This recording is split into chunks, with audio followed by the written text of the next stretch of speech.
Boa tarde, Paula. Boa tarde a todos que estão nos acompanhando. Um privilégio comentar um assunto tão importante que muitas vezes não é levado tão a sério, né? Por boa parte, tanto dos investidores como do público em geral. Politizado, que é um erro, a gente pode até tratar disso, não é um assunto que deveria ser politizado, é uma questão, né, de Estado mesmo. E, enfim, de qualquer forma, vamos conversar, né? Porque eu acho que talvez seja o grande tema do Brasil em 2023.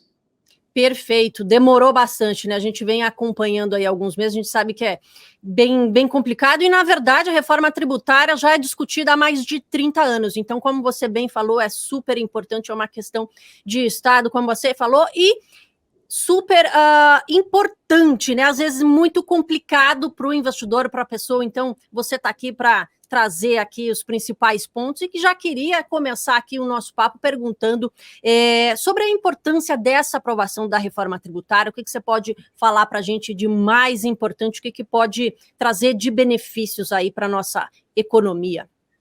Legal, então a gente está substituindo 5 impostos ou impostos ou contribuições, né? Depende de qual você está falando ali, por 2, né? Daí tem gente que vai falar, não, por 3, porque vai ter o imposto seletivo, mas na verdade, por mais que nós estejamos criando agora, né, o imposto sobre bens e serviços, né, e contribuição sobre bens e serviços, no fundo, o que a gente está fazendo é substituindo 5 estruturas, 5 dinâmicas distintas entre si por uma só. Essa é a grande verdade, né? O IVA dual, ele vai ter, por mais que esteja discriminado aqui o destino final, para onde vai esses recursos, né? Estados ou federação, estados ou municípios ou federação, a gente está criando aqui uma só dinâmica. Isso é uma transparência, uma organização que não existia antes no Brasil.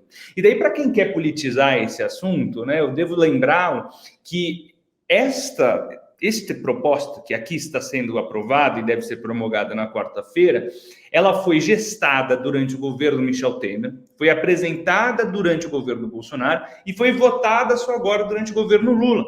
Então é um projeto de Estado, é um projeto que passou por muitas mãos, é um projeto sério, né, que vai em linha com os dizeres da OCDE, né, que no Brasil existe essa excrescência da distinção de serviços e indústria, que não acontece na OCDE, e claro que é um avanço. Você pode discutir, é muito válido discutir o quão melhor deveria ter sido. A gente pode discutir isso infinitas vezes para o Brasil, diferentes assuntos. O grande verdade é que, por mais que esteja longe do ideal, isso é muito bom ficar claro, por mais que esteja longe do ideal, é um passo na direção correta. Isso é indiscutível. A gente pode criticar as exceções, a gente pode criticar a alíquota que sequer foi definida, os grupos de debate para definir a alíquota que vem por lei complementar só serão definidos em 2024. Por mais que nós tenhamos várias críticas, é inegável que foi um passo na direção correta. E qualquer coisa diferente disso é politização do debate. Daí vai querer gente jogar, né? Inclusive, uma coisa importante, pessoal, houve um tempo em que a própria direita brasileira queria né, ir contra, né, a ala mais bolsonarista queria ir contra a reforma, porque estava sendo colocado como uma pecha do governo Lula, quando não é, na verdade, do governo Lula. Como eu falei, é algo que veio de governo em governo. Né? O governo Lula percebeu que seria aprovado de qualquer forma, tentou subir em cima da reforma, mas sequer é do governo. Entendeu? Então, foi aprovado durante esse governo. Mas é uma coisa do Congresso, então é um avanço na direção correta. Tem muita coisa que vai ser debatida em 2024 ainda. É importante que a gente tenha aprovado a estrutura em 2023, porque 2024 é ano eleitoral. Então, é super importante a gente já ter passado, virado esta página. Mas, de maneira geral, o balanço é positivo. A gente pode ter também críticas aos diferentes jabutis que foram inseridos, mas vale dizer, na volta do Senado para a Câmara, muitos desses jabutis que foram inseridos no Senado caíram nessas negociações finais. Então, no final do dia, eu mesmo, ao longo de dezembro, comecei a ficar cético sobre a possibilidade de aprovação em 2023 disso, que seria um problemaço. Né? O pessoal começou a falar em particionar a PEC, enfim, não gostava de nenhuma dessas soluções e acabou saindo tudo. É bom, é positivo para o país estruturalmente. O Brasil, ele passou nos últimos 6 anos, agora mais um 7º ano de reformas estruturais importantes, tem muita coisa para fazer, né? Inclusive o próprio Marcos Troillo esteve em evento e falou assim, não são reformas, são modernizações, porque ele não pode parar o tema. Isso aqui vai voltar a debater, a própria reforma tributária é algo que vai demorar anos para ser aplicado, propriamente dito, né? Os próximos 10 anos a gente vai estar falando dessa transição, é uma transição longa, cansativa, desgastante. Sabemos como funciona no Brasil, vai ter mudança de governo, provavelmente no meio do caminho. Mas, de maneira geral, aos trancos e barrancos, e com todas as críticas que possamos ter, foi um passo na direção correta. E isso é inegável e deveria ser positivo estruturalmente para o país. Perfeito. E a gente, como você falou aí, serão 10 anos de um processo bem longo. Quais que são os próximos desafios? A gente teve esse desafio maior esse ano para aprovar o texto base ali, e agora, para o ano que vem? Quais são esses desafios? O que mais espera-se para acontecer no ano que vem e que possa, aí, claro, impactar diretamente na vida aí dos brasileiros?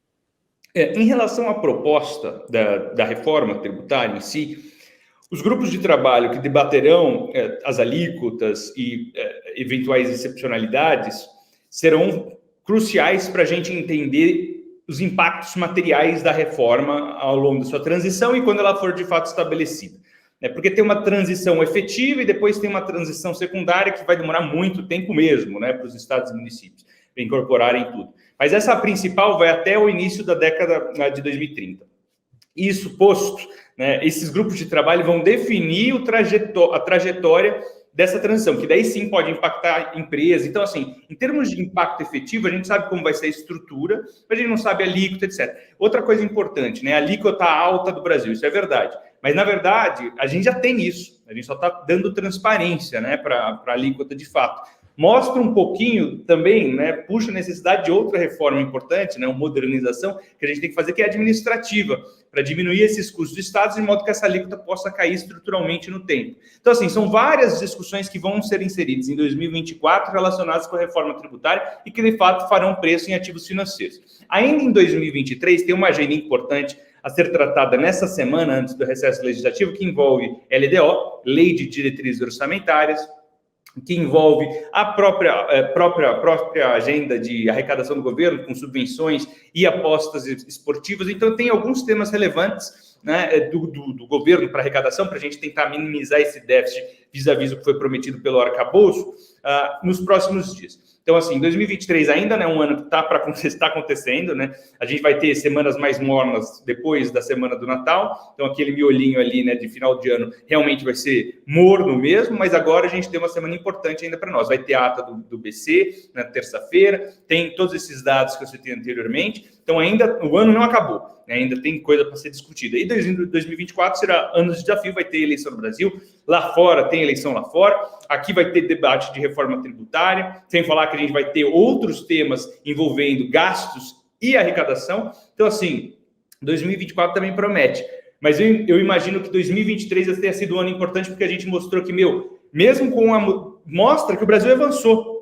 Mesmo com uma mudança de governo, que normalmente a gente tem esses revisionismos, Mostra que mesmo com a mudança de governo, a gente não teve revisionismos importantes, das reformas pró-mercado que aconteceram nos últimos 6 anos, e que a gente consegue avançar porque o Congresso, ele conseguiu, parte daquela ideia do Michel Temer de ser presidencialismo, ou de algo mais próximo de um parlamentarismo que funcionaria melhor para o Brasil, e de fato mostrou que o Congresso, tema que a gente debateu aqui, eu lembro que eu vim aqui no próprio, conversar com vocês do Money Times, sobre este tema, quando foi tratado junto das eleições do ano passado, que um Congresso mais à direita seria um bom amortecedor das ideias mais heterodoxas do governo. Isso se provou verdadeiro, não tivemos revisionismo. De modo que eu posso olhar para frente sem muito receio de que haja qualquer coisa mais perigosa, em relação a Brasília. Até mesmo porque nós sabemos muito bem, isso aqui, esse primeiro ano, normalmente é o ano que o governo consegue fazer mais coisa. Daqui em diante é desgaste após desgaste,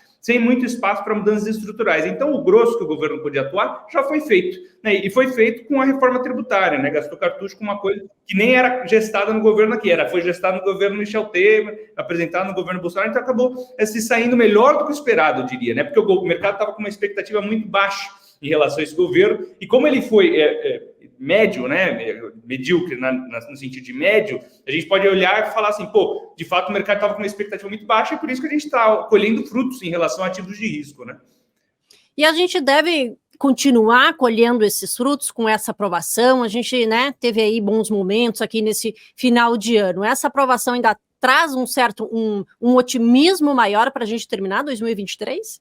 É como eu falei, a história do Brasil nos últimos anos foi boa, por mais que nós tenhamos tido aos trancos e barrancos, nunca é um caminho linear, né? No Brasil, ele dá certo, né? Apesar do Brasil, né? A gente costuma brincar.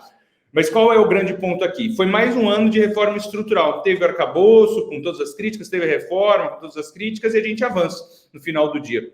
Em outras palavras, a gente pode ser construtivo, sim, com uma absorção desse tipo de notícia. Sem falar que nós temos ainda valuations descontados e ciclo de flexibilização da política monetária. Em outras palavras, eu ainda entendo que esse rally que a gente viu para ativos de risco brasileiros possa continuar em 2024. Agora, voltando um pouquinho para a gente ir terminando aqui o nosso papo, Matheus, pelo que eu entendi, não tem um efeito prático nos investimentos agora. Isso tende a mudar conforme as leis complementares aparecem? Como é que deve ser esse impacto mais lá para frente?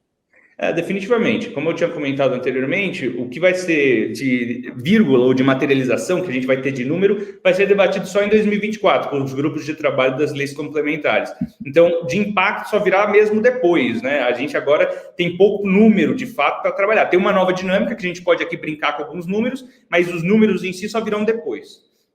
Perfeito. Ficou bem claro aqui a importância da reforma tributária. Obrigada pela participação e seguimos aqui no otimismo com a nossa Bolsa Brasileira para continuar a terminar 2023 aí no pico, né? A gente alcançou recordes históricos semana passada, quem sabe a gente não alcança aí mais para o finalzinho nesses últimos dias, né, Matheus? Obrigada pela participação.